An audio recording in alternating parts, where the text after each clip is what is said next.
제주도 여행정보 시스템을 발표할 1조 리버스의 함영은입니다.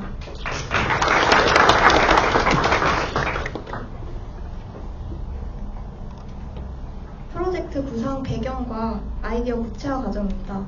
우리가 여행을 계획할 때 여행 지역은 정했는데 막상 어디를 가야 할지, 그리고 맛집이나 카페는 어디를 가야 할지 이런 것이 고민이 돼서 검색을 하느라 시간을 많이 쓰는 경향이 있습니다. 그래서 이런 부분을 개선하는 시스템을 만들어 보고자 했습니다. 초기에는 전국을 목표로 계획을 했는데 데이터 양이 방대해서 이후에는 제주도로 지역을 수정하고 진행을 하였습니다. 저희는 카테고리별로 명소를 7개로 나눈 후에 식당, 카페, 숙소 데이터를 수집하기 위해 웹크롤링을 사용하였습니다. 그래서 저희 페이지의 기대 효과로는 여행 데이터를 한눈에 확인하고 또 제주 관광의 핵심적 요소인 맛집과 카페 데이터 또한 장소를 중심으로 편리하게 제공되는 것이 특징입니다. 그래서 간략하게 제주도 여행에 대한 키워드를 지도에 나타내 보았는데요. 이런 키워드들을 시스템에 어떻게 적용할지 고민을 하였습니다.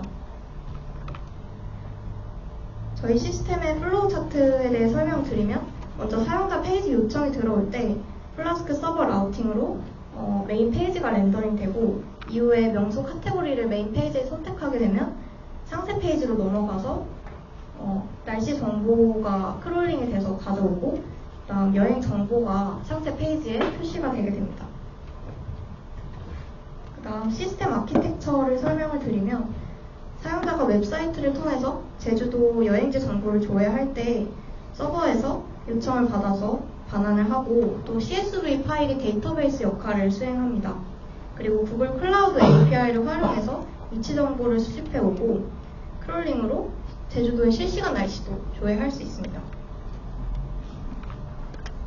사용자 유스 케이스입니다. 이 시스템에서 사용자가 명소, 식당, 카페, 숙소를 검색할 수가 있습니다. 먼저 명소 카테고리를 선택한 이후에 장소 이름을 조회하고 그 장소를 토대로 이제 거리와 연동해서 장소와 관련된 식당, 카페, 숙소를 조회하는 시스템입니다. 그리고 검색 결과가 없을 때는 정보 없음 알림이 뜨고 그리고 이제 검색하는 과정에서 외부의 날씨 웹과 연동되어서 해당 지역의 날씨 정보를 제공받을 수가 있습니다. 쉬운 영상을 간략하게 준비했는데 먼저 홈페이지 화면인데 저희가 제주도 하면 가장 먼저 떠오르는 게 바다여서 해변을 중심으로 나머지 카테고리를 이렇게 구상을 해보았습니다.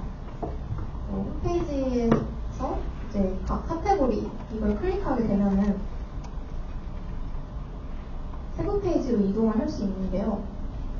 오름을 클릭했을 때 이렇게 오름 리스트가 옆에 뜨게 됩니다. 그리고 만약에 박물관 페이지를 선택했을 경우에는 박물관 리스트가 뜨고 그리고 제주시의 실시간 날씨가 여기 왼쪽에 표시가 됩니다. 예를 들어서 김만덕 기념관의 표시를 눌렀을 때 반경 1km 이내의 식당과 카페를 확인할 수가 있습니다. 그리고 그 식당의 정보는 이 사용자가 직접 방문한 리뷰도 같이 표시가 되기 때문에 상당한 신뢰도를 줄 수 있다고 생각합니다. 개발 진행 과정은 먼저 크롤링으로 데이터를 수집한 이후에 또 웹페이지를 제작하고 디버깅을 하는 과정으로 완성이 되었습니다.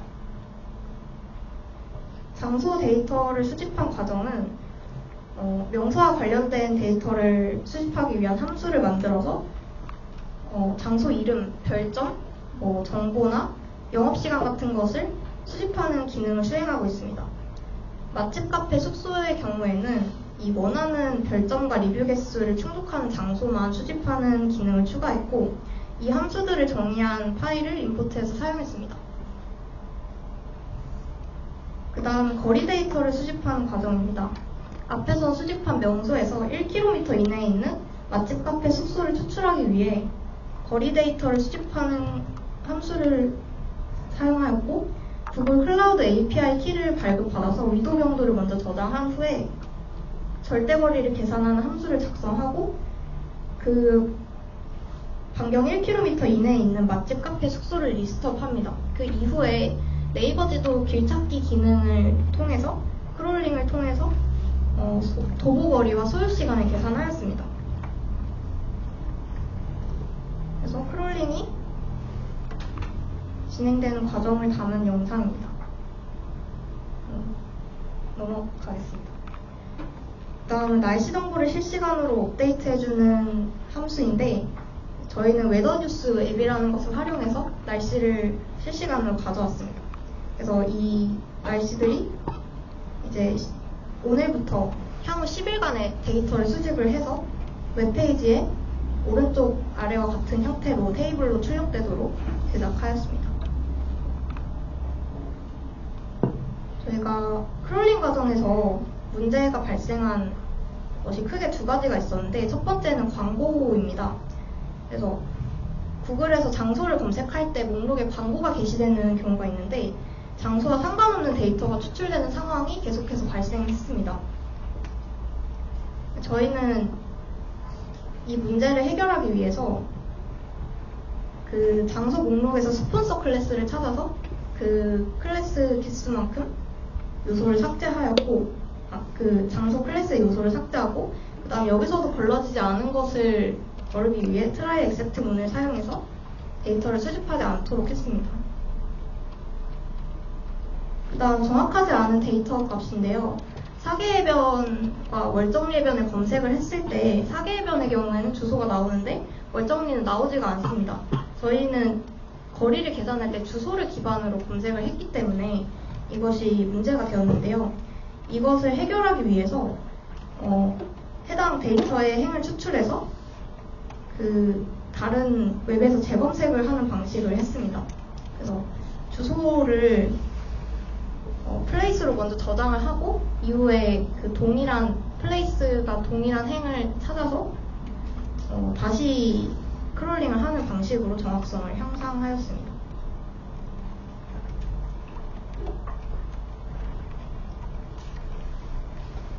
만약에 저희 시스템을 추후에 개선하게 된다면 지금은 반경거리가 1km로 고정이 되어 있지만 나중에는 사용자가 선택할 수 있도록 조정을 하거나 하는 방식으로 향상할 수 있을 것 같고, 또 크롤링을 지금 날씨를 크롤링으로 가져오고 있는데 속도가 느립니다. 그래서 다른 웹이나 API를 사용하는 방식으로 바꿀 수도 있을 것 같습니다.